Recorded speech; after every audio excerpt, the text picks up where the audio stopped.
The Immigrant Rights Movement and the Struggle for Full Equality by Road Socialist Organization. In 2006, there was a huge upsurge in the immigrant rights movement, peaking on May 1, when some 2 million people marched across the country. At the core of this movement is the struggle of Chicanos, Mexicanos, and Central Americans for self-determination and full equality. This paper presents the views of the Road Socialist Organization on the current immigrant rights movement and the struggle for Chicano, Mexicano, and Central American liberation. 1. Immigration, imperialism, and national oppression. In our statement on national oppression, national liberation, and socialist revolution, we say that it is imperialism that still dominates the countries of the Third World, forcing more immigrants to come to the United States to escape poverty and repression. This is certainly true for immigrants from Mexico and Central America. The North American Free Trade Agreement has opened up the Mexican economy to even greater penetration by U.S. multinational corporation and agribusiness, driving millions from their hometown to seek work in the cities and the United States. U.S.-backed governments and counter-revolutionaries in Central America have violently attacked popular movements and governments, leaving economic devastation in their wake, driving hundreds of thousands more to the United States. Once here in the United States, immigrants from Mexico and Central America face intense national oppression, rooted in the U.S. conquest and seizure of northern Mexico. Mexicans in this territory, which today make up the states of California, Nevada, Arizona, Colorado, New Mexico, and Texas, were dispossessed of their lands, their language suppressed in schools, and the culture denigrated, and forced to work in the mines, fields, and homes of the capitalists. Thus the Mexican people of the Southwest are forged into an oppressed nation, the Chicano nation, with a common territory, economy, and culture, and the right to self-determination, up to and including secession from the United States. Generations of immigrants from Mexico who have settled in the Southwest have been assimilated into the Chicano nation. Mexican immigrants and their children are changing the demographics of the Southwest as more and more majority Chicano counties emerge, strengthening the demand for self-determination. This so-called browning of America is striking fear into the racist monopoly capitalist class that rules America, but is welcomed by revolutionaries and communists who seek to weaken and ultimately overthrow this class. Mexican immigrants who settle outside the Southwest, as well as Central Americans who live both inside and outside the Chicano nation, share common chains of national oppression with the Chicano people. In addition, more and more Mexicans of indigenous descent are immigrating to the United States, while often forming distinct communities with their own cultural traditions and some differences in class structure. They are mainly in lower and middle strata working class jobs.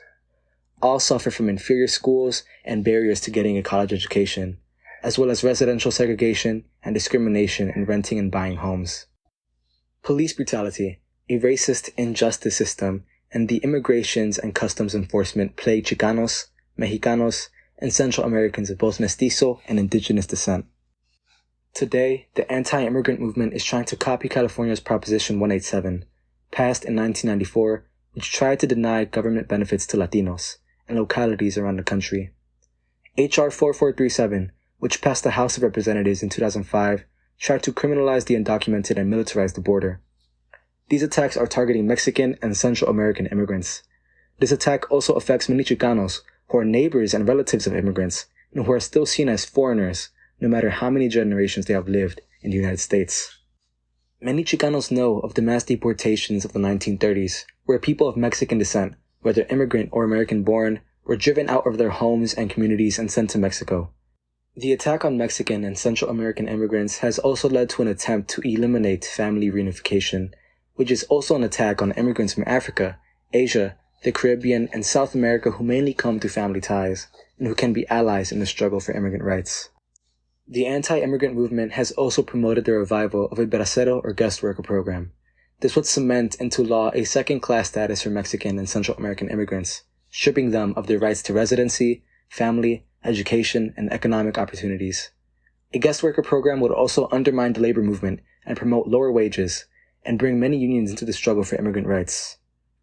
This is a concrete example of the need for a strategic alliance between the working class and the national movements, and how the struggle against national oppression advances the struggle of the class as a whole. 2. Immediate demands of the Chicano, Mexicano, and Central American masses. The struggles of the Chicano, Mexicano, and Central American peoples in the United States are struggles for full equality and self-determination. As a part of this struggle, we are putting forward some immediate demands of the people in the struggle for immigrant rights. A. Legalization for the undocumented. More than 12 million undocumented live, work, and go to schools in the United States. Almost 3/4 are from Mexico and Central America. There are 3 million U.S. citizen children of the undocumented, and millions more are part of extended families combining citizens, legal residents, and undocumented. The undocumented are our family, our neighbors, and our co-workers. They have a right to come out of the shadows, to fight for better jobs, better schools, and better neighborhoods. B. Stop the raids and deportations. Under the Bush administration, raids and deportations by the ICE have soared. While the ICE claims to be targeting criminals, in fact they are doing wide sweeps of workplaces and communities. These raids often separate families and spread terror in our communities. These raids do not deter the undocumented, they only drive them further underground, making them more subject to exploitation and victims of criminals. C. Stop the criminalization of the undocumented. The undocumented only want to live, to work, and raise their families. Basic human rights, yet they are treated as criminals and slandered as illegals. Many of the so-called immigration reform bills act to further criminalize the undocumented by making crimes out of rights that others have. D. Stop the militarization of the border. The United States is trying to build a wall on the US-Mexico border, placing military forces and using the latest military technology. This has led to the deaths of hundreds of Mexicans and others trying to cross the border, as the undocumented go to more and more remote, desolate, and dangerous crossing points.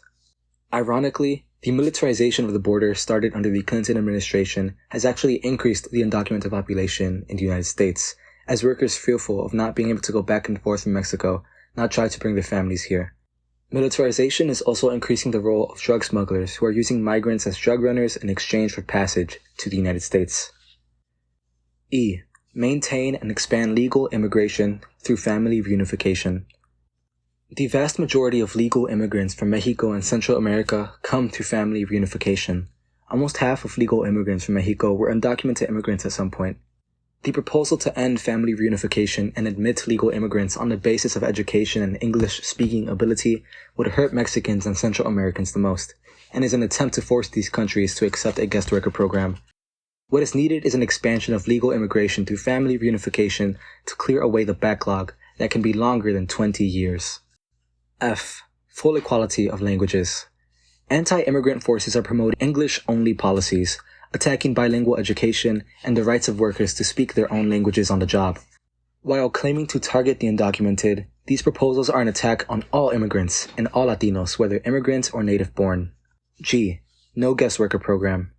From World War II to the mid-1960s, the United States ran a bracero, or guest worker program. This program exploited and cheated many of the workers who worked for low wages and were denied benefits promised them.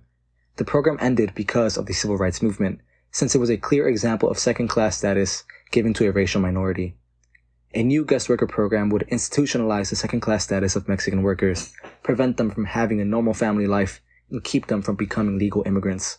It would also undermine the labor movement and hurt other immigrants the most whose wages would be driven down to compete with the guest workers.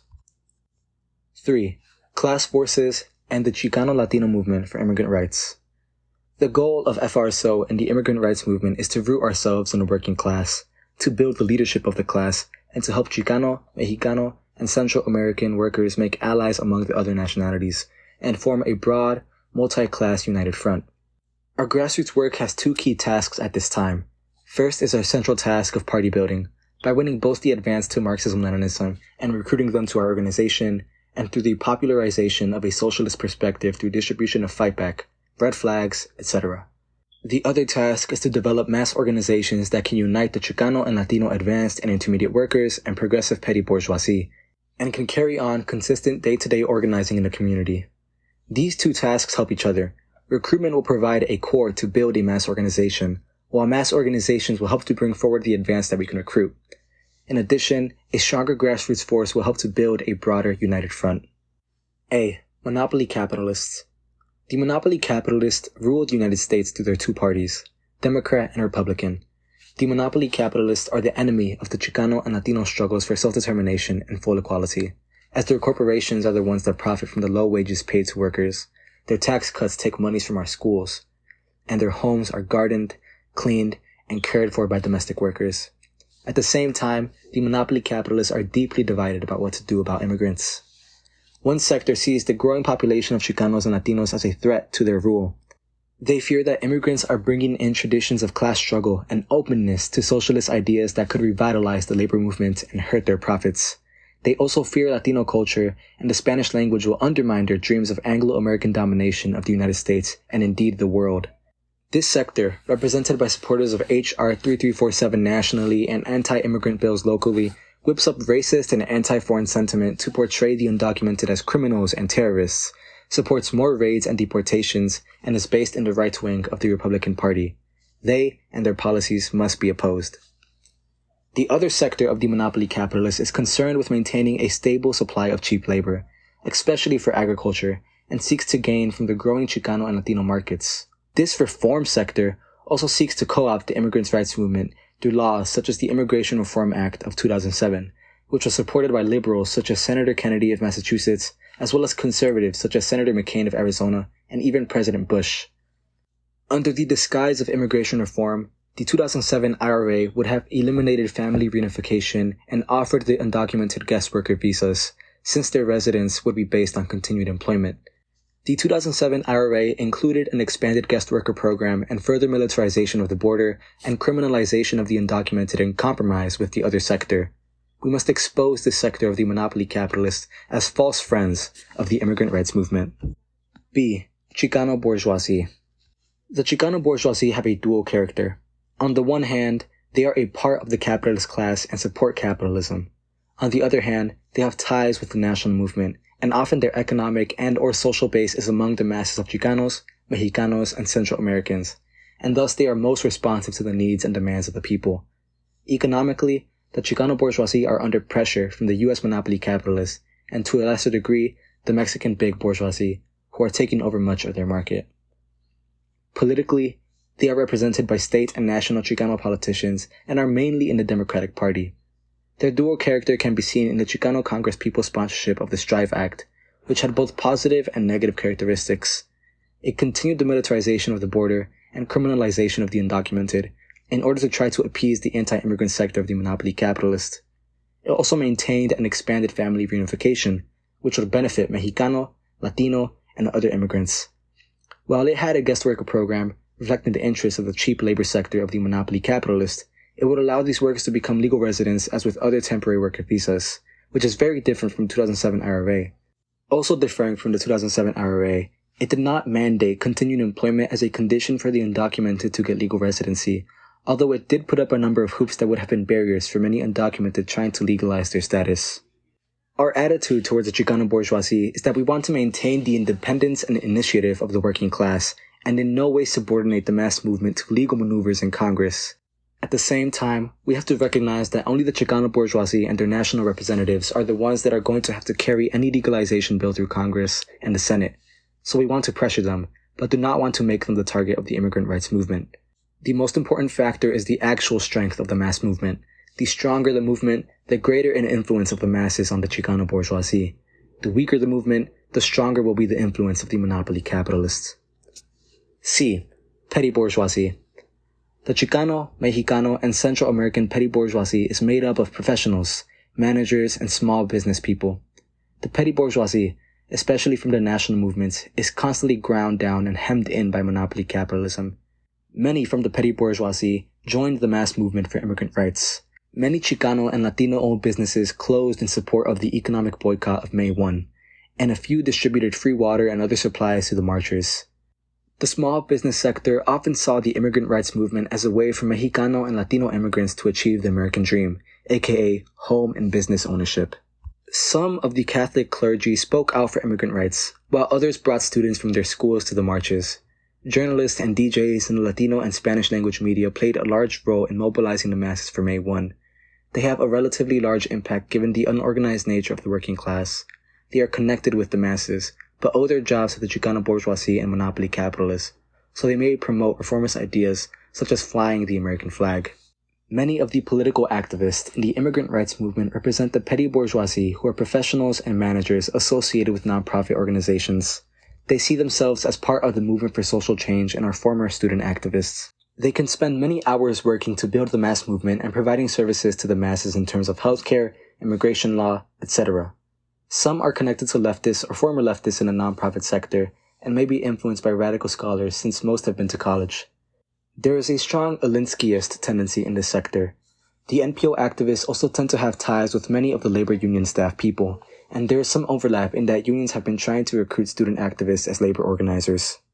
At the same time, those in the NPOs owe their jobs to government and monopoly capitalist foundation funding, which channels them towards reformism, including electoral politics and the Democratic Party.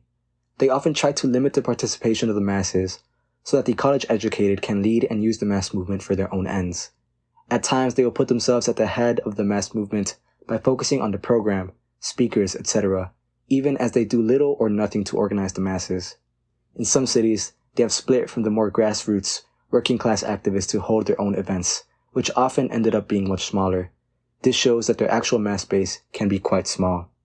There is also a left tendency among the petty bourgeoisie that does not want to recognize differences among the monopoly capitalists, and some who want to attack Chicano and Latino Democrats instead of struggling to form a united front with them. Both of these left views give more play to the pro-democratic party petty bourgeoisie, who can exploit their ties with the Chicano-Latino bourgeoisie and monopoly capitalists to influence the movement. Our attitude towards the petty bourgeoisie is that we want to unite with them and bring their skills to serve the mass movement, but at the same time, we have to struggle with them over the direction of the mass movement, the need for mass participation, etc. While we maintain our class analysis of this sector, we also have to deal with them practically as individuals, where personal ties can matter a lot. D. Working class. The Chicano, Mexicano, and Central American working class made up the vast majority of the masses mobilized for immigrant rights. It was the working class that stayed away from work, walked out of schools, and filled the streets on May Day. Mexicano and Central American immigrants are much more likely to be part of the lower strata of the working class that feels the full exploitation of capitalism and fury of national oppression, and is the most militant in their demands for full equality. Many have been exposed to and educated about Yankee imperialism and its crushing grip on Mexico and much of Latin America. At the same time, the working class of Chicanos, Mexicanos, and Central Americans is relatively unorganized. Some came out with labor unions or working class community groups, others with Mexican regional and social organizations, but most just came. There is no single dominant ideology, as seen in strong patriotic sentiments shown by the Mexican flag, identification with America and the American flag, while others with labor or socialist influences were glad to carry the red flag of the working class. This lack of organization and mixed ideology reflects the spontaneous character of the movement. Our goal is to organize Chicano, Mexicano, and Central American workers and strengthen working class-oriented immigrant rights groups so that they can play a more leading role in the immigrants' rights movement. 4. Allies in the struggle for immigrant rights. A. Other Latinos. The relationship of other Latinos to the current immigrant rights struggle differs from Chicanos, Mexicanos, and Central Americans. All of the other Latino nationalities tend to enter the United States through the East Coast and then spread west, so lack the connections to the Chicano nation that Mexicanos and Central Americans have. Puerto Ricans are U.S. nationals who face no immigration restrictions, and there are no undocumented Cubans since any Cubans who reach U.S. soil is automatically granted legal status. At the same time, immigrants from the Caribbean and South America are affected by proposals to alter or do away with family reunification and are fleeing more discrimination from growing anti-immigrant sentiment. Also, other Latinos face similar national oppression as Chicanos, Mexicanos, and Central Americans, and many are more supportive of the immigrant rights struggle than other oppressed nationalities. Thus, we see the bourgeoisie of other Latino nationalities, such as Congressperson Luis Gutierrez of Chicago, who is Puerto Rican, as one of the two main sponsors of the Strive Act. At the same time, reflecting his bourgeoisie status, he supported anti-Cuba forces and their ban on travel to Cuba. Our task among Latinos from South America and the Caribbean is to point out the common chains of national oppression that they share with Chicanos, Mexicanos, and Central Americans, and how the anti-immigrant forces are trying to end family reunification and whip up anti-immigrant, anti-Latino sentiments. B. Labor movement. The labor movement is a natural ally of the immigrant rights movement. A growing proportion of the working class is made up of immigrants, and they are the fastest growing population of organized labor outside of government workers. Organized labor is also threatened by guest worker programs that would serve to undermine wages and benefits and the strength of unions. These forces have brought about a change in the stance of labor union leadership, which used to have, in the 1960s, anti-immigrant tendencies. At the same time, the top misleadership of unions aligns itself with the monopoly capitalist class on a number of issues, including immigration. One example of this was the support of the Change to Win coalition for the 2007 Immigration Reform Act, which would have created a huge de facto guest worker population from the legalized undocumented. On another level, many of the more progressive union staffers ally themselves with staffers from the nonprofit sector and objectively promote the interests of the petty bourgeoisie. Many share the same student activist background, and they can go from union to nonprofit and back again. Part of our task in building class struggle unions is to fight for unions to ally themselves with the masses of Chicano, Mexicano, and Central Americans in the immigrant rights movement. This means organizing Latino workers, empowering Latino workers within the unions, and having the unions participate and mobilize for the immigrant rights struggle. C. Arab and Asian Americans. Asians make up the second largest group of immigrants after Latinos. There are more than 1 million undocumented Asian immigrants, and most Asian American nationalities are a majority foreign-born. In addition, there is a rapidly growing Arab American population numbering in the millions, many of whom are immigrants or their children. Both Arab and Asian Americans would have been hit hard by the proposal to end family reunification immigration, which is the basis for most immigration from the Middle East and Asia. In addition, Arabs and Asian Americans are the targets of racial profiling and harassment in the aftermath of September 11, when tens of thousands of Arabs and Muslims were made to undergo special registration and more than 16,000 forced into deportation proceedings. Many anti-immigrant forces try to appeal to national security and fear of terrorists to justify attacks on Mexicanos and Central American immigrants. However, the participation of Arab and Asian Americans in the immigrant rights movement has been limited given the importance of these issues. Many Arab and Asian Americans do not make the connection between their immigration issues and those of Mexicanos and Central Americans. Our task within Arab and Asian American communities is to begin to mobilize the masses and to organize an independent, working-class motion that can unite with the masses of Chicanos, Mexicanos, and Central Americans in the immigrant rights movement. D. African Americans. A relatively small part of the African American population is first or second generation, but this sector is growing rapidly, with immigrants coming from the Caribbean and Africa. Many prominent African Americans have been immigrants or children of immigrants, and there is a widespread opposition to the racist treatment of Haitian refugees among African Americans. African Americans see that national oppression is at the core of the immigration debate, and know that Chicanos and Latinos share many of the same problems: police brutality, poor schools, etc. Polls show that African Americans are very supportive of immigration reform, and more progressive members of the Congressional Black Caucus, representing the African American bourgeoisie, have been supportive of immigration reform, and even introduced a bill in 2004 before the mass upsurge. However, there is also a strong vocal anti-immigrant minority that plays to widespread concerns among African Americans about growing immigration. There is a view among African Americans that immigrants are either in direct competition with African Americans, or that indirectly their issues detract from the struggle of African Americans for equality. This anti-immigrant sentiment is fanned by anti-immigrant forces who promote the idea that African Americans are suffering from immigration. There are also contradictions between African American and Chicano Latino politicians, such as in the 2001 Los Angeles mayoral election. In reality, the two forces undermining the economic status of African Americans the most, the deindustrialization of the Midwest as factory jobs move overseas into mainly white rural areas, especially in the South, and the cutbacks in government services are not the fault of immigrants, but of the monopoly capitalists and the politicians that serve them. In our work among African Americans, we need to build up working class forces that can unite with the masses of Chicanos, Mexicanos, and Central Americans in support for immigrant rights as part of the larger struggle against national oppression. The slogan of Black-Brown Unity can help in this effort to build unity of action among oppressed nationalities. 5. Partial demands of Chicano, Mexicano, and Central American masses. In addition to the immediate demands of the masses, there are also more limited, partial reforms that can advance the interests of the masses. We include here only a few. A. State driver's license and photo IDs for the undocumented. At the state and local levels, we will fight for the right of the undocumented to get state driver's license and local photo IDs that will aid the undocumented in their day-to-day lives. B. Double family reunification visas. Increasing family reunification will help the undocumented become permanent legal residents, as almost half the current family reunification visas for Mexicans go to undocumented immigrants who are already in the United States. Increasing family reunification will also gain allies among Asian and other immigrant groups, as it would help clear away the waiting list, which can be longer than 20 years. C. Resident parents of U.S. citizen children should be legalized as non-quota category.